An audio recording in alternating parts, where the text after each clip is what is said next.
So those students had these politicians stuttering at that town hall. I'm the librarian, and I came to read. Hey girlies, I wanted to let you guys know that the rules on net neutrality have officially been repealed this week. And it's really crazy that they still went through with that shit, even though Ajit pie-faced ass, you know, I'm not here for Ajit's cow jumped over the moon face, you know, moon pie shaped head ass. I'm not here for him. He's under investigation for, I mean, essentially it's just like he's twisting the rules in order for a specific company. I think it's called Sinclair Broadcasting to have the advantage, to have the upper edge. So they're just trying to investigate and see what the hell is going on in this particular area. So Ajit, I'm hoping that your wig is securely fastened, because if they find some shit out, girl, I hope that they snatch that shit completely. While you're over here trying to snatch net neutrality, girl, you can kiss my ass. Now, before I continue on, I want to make sure that you guys go to fortheculturepodcast.com, because Justin and I released an episode on Tuesday entitled Wig in Wakanda. So get your fucking life. Go over there and listen to us. An hour and what I think 40 minutes of goodness. Just go ahead on over. fortheculturepodcast.com/contact is where you can leave your messages,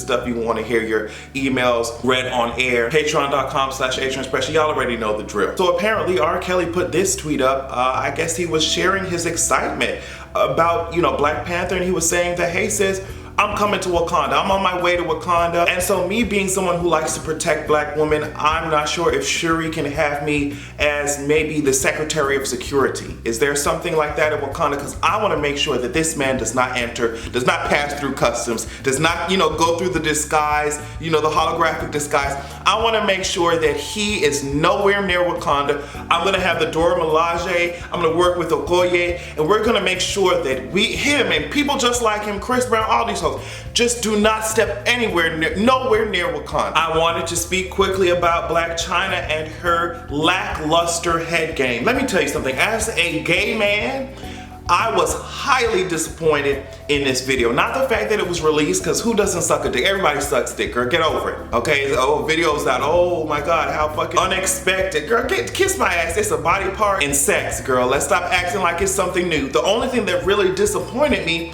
was the skill or lack thereof. I'm sitting over here, I'm pulling up my chair, bitch. I'm expecting, bitch. You know what I mean? I'm getting my shit together, getting myself ready to sit down and watch this video. I said, okay, sis. I press play, bitch. And then this lackluster,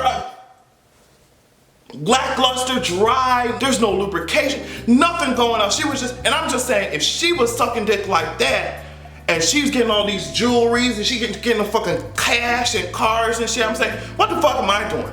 I'm over here, you know, 1-bedroom ass apartment. You know what I mean? I'm sucking dick for free, bitch, and I'm not rolling around with no, you know, Lamborghini. I don't have no Benz, bitch. I'm saying I'm over here, you know, really putting in some fucking work. You know what I mean? I'm doing the thing. I'm doing what needs to be done. I'm making sure that fireworks are going off. Playing with my gag reflex. I'm doing all types of Olympic dick sucking type of shit. I'm talking about I should win a fucking gold medal, the amount of dick that I can suck if I so choose. And the way that I do it is legendary. And I'm sitting over here still, you know, I'm not living in nobody's downtown LA. I'm not living in nobody's fucking, you know, Manhattan or anything, girl. I'm sucking dick for free, sis. But the only thing, as I said, Blac Chyna, I want you to go to somebody's tutor. You can come see me. I'm gonna have to charge you a couple stacks an hour though, girl, because you got money. So you can come see me. I'm gonna charge you maybe like 8 stacks an hour, sis. So I can teach you how to really do that shit. And I need to see progress reports. I need to see video reports every 2 weeks to see how well are you using the tongue appropriately. Are you cupping them nuts? You know what I mean? You missed the balls. Look, girl, let me stop talking. Okay, to switch gears here, and let me tell you something. Adrian Expression is the only channel where you could go from sucking dick to talking about Oprah's tweet. I'm just saying. I'm just saying. Anyway, sis. So people are a little bit concerned about Oprah's tweet. Now she tweeted, George in the mall, I couldn't agree with you more. I am joining forces with you and will match your $500,000 donation to March for Our Lives. These inspiring young people remind me of the freedom riders of the 60s who also said we've had enough and our voices will be heard. There was one particular one who went up there and said, you know, I really am happy that Oprah is donating this money. I'm happy that she's supporting these young people in this way. It really does mean a lot, obviously. And her name is Charlene Carruthers. I think she's on Twitter. She was just saying, yeah, it's cool that Oprah's doing all this stuff, but she says, I'm a bit taken aback and a bit hurt that those of us who were in the streets for the past 5 years for Black lives didn't receive this type of reception or public support. And there were some people who went up there and said, well, Oprah has been giving back to the community. Oprah has been doing this in Africa, and Oprah has, but this woman, Charlene Carruthers, was specifically talking about public support and reception. And I have to agree, and a lot of people will kind of see me criticizing Oprah and criticizing RuPaul as well. I do this shit a lot. They kind of think that I'm a hater, but let me see if I can read what I tweeted. I tweeted, you might see me drag RuPaul from time to time. It's the same reason I'm not here for Oprah a lot. They mediate instead of revolutionize. They work within the structures instead of tearing them down and making new ones. It gives them mass appeal, yet also makes them hella corny. We look like fools trying to save ourselves by using a system that was never designed for us. And some of your faves are so afraid of stepping on toes that they will not get shit accomplished, and that's just that.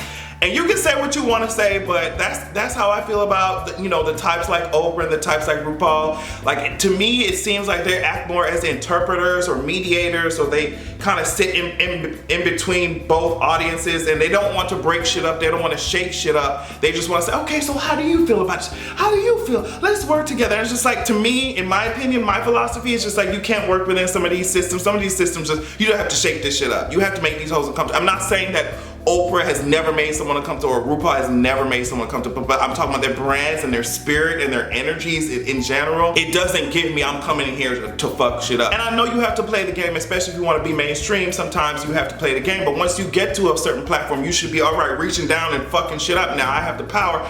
I'm gonna bring other people up who are doing the same shit, or I'm gonna shake this shit up. That's just my point. I would love to hear what you guys think about it. I'm open to hearing if you guys think I'm being unfair or too harsh, but that's just kind of what I'm getting from those two people. That's kind of what I see. We're moving on to the political side of this video, so you need to fasten your fucking seatbelts. Let's just look at these notes that Donald Trump saved, okay? We have him going through some talking points, and then at the end, I mean, there's some elementary ass talking points, but we're gonna keep it moving. At the end, he has to be told to say, I hear you. I'm just like, wow, you have to be told to display a human emotion. That should tell us a lot about who is leading us at this, or who's leading some of y'all at this very moment. It is very disgusting for your ass to be sitting over here at a White House event that's supposed to be listening to the survivors of this shooting, and your ass is talking about, well, girl, I know that my ass doesn't do this often, so let me actually display that I'm listening to them. And it's disturbing as fucking hell. Now we're moving the hell along. What was not disturbing, what actually gave me new life, was Cameron Kasky, I think that's how you pronounce his name. He was dragging the shit out of Marco Rubio in this CNN town hall. Before I get into some of the things that happened at this town hall, let me tell you some of the things that didn't happen at the town hall. Donald Trump was not goddamn there, and Rick Scott was not there. Now let me tell you something about why Rick Scott may not have wanted to show up so goddamn soon, but I think he was sitting back there trying to figure out his branding messaging, because sis, according to the NRA, Governor Rick Scott has now signed more pro-gun bills into law in one term than any other Florida governor in history. So he has a lot of things to figure out before he gets on the stage and we start dragging and roasting the shit out of his ass, okay? I can see why it would be difficult for you to show up to one of these things, Rick Scott, because you have an A+ rating with the NRA. People already don't like your Voldemort looking ass, but keep in mind that this is their jobs. And for some of you to go up there and talk about, well, Marco Rubio, you know, we should commend him for at least coming and at least listening. I'm not commending him for doing a goddamn thing. I'm not gonna commend you for picking up the plate that you ate from, bitch. It's your goddamn job. It's your goddamn job. I'm not commending him for shit, bitch. You should be here. And the rest of you hosts who are not here, shame on goddamn you. If you're not here at that specific event, you should have been somewhere else doing something substantial, okay? I'm not going to congratulate your all asses. I'm not going to give you a pat on the back for fulfilling your fucking job description. Do that shit or you don't get paid or you don't get reelected. It's as simple as that, bitch. I'm not going to be out here, oh my God, yes, I'm so glad he came, bitch. 17 kids are dead, bitch. You should be here. You should have been there, bitch. We would probably wouldn't have been in this situation in the first place. Okay, I mean, Marco Rubio's getting roasted left and right. I mean, the night started with a parent saying you and the president's comments have been pathetically weak to his goddamn face. I don't know why people are thinking that kids are supposed to be automatically respectful to adults no matter what. I never understood that shit. Just because your ass is older than me, I'm supposed to automatically just bow down and respect your ass and talk to you something? No, man. Respect is earned, bitch. And if you don't give a fuck about my life, I don't give a fuck about talking to you with no goddamn, oh, let me not step on your toes, bitch. 17 of their classmates are dead, bitch. I think you are old enough and mature enough to handle an angry tone. I think you'll be okay, okay? Never understood that shit. And it's interesting how all of a sudden Republicans don't care about what kids think. But if they see, if my gay ass is on TV for 5 seconds, oh my God, what about the kids? What about the children? Oh my God, there's a faggot on the screen. But now y'all are saying, well, we don't give a fuck about the children. We don't give a fuck what they're thinking. They're just actors. It doesn't matter. Like, that is the response that some of y'all are giving in the face of 17 dead kids. And I don't know how much more telling that could get. I want to make sure that we are focusing on the issue as a whole as well. I know that it's very difficult for a lot of white people to see things as systemic, but I want to make sure that we are not only tackling the NRA, but we are also tackling the culture of violence that this country not only has, but it was founded upon. I think y'all forget the founding fathers came in here, snatched and stole and killing. America's founded on this culture of violence. So I think that's also another thing that we have to tackle when we're talking about gun control and gun violence, okay? And lastly, I want to talk about this arming teachers argument that you guys are having, especially Donald Trump. He's so wishy-washy on the fucking item that every time I go to his Twitter timeline, I think I'm in a laundry room. That's how wishy-washy he's on this shit. Teachers have even started the Arm Me With hashtag to show you guys what you need to arm them with instead of guns. You need to arm them with, some of them have said resources, money, smaller classrooms, things like that. Systemic, that's what I'm talking about. When I say systemic, these teachers wanted to get to know every one of their kids. They want to make sure that none of them flies under the radar. But y'all are talking about arming these people who have not been trained in guns. Y'all talking about arming their ass. And yet y'all don't even want to give them enough money for pencils and post-it notes in their own goddamn classroom. First, I think that a lot of you think that shooting a gun is just like the movies. Take your ass to a shooting range one good goddamn time. I did, sis. I shot that hole a couple times. This shit is not cute. It's not as, bitch, it's not a goddamn firework or a flare or some shit. This is a goddamn gun, sis. It's not as, you could just, bitch, you need to hold that hole with 2 hands, and bitch, even if you shoot that hole, you ain't gonna hit your target, sis, especially if you're not trained. We're not even talking about that. Secondly, have we not seen all these racist ass teachers snapping? Cutting black kids' hair.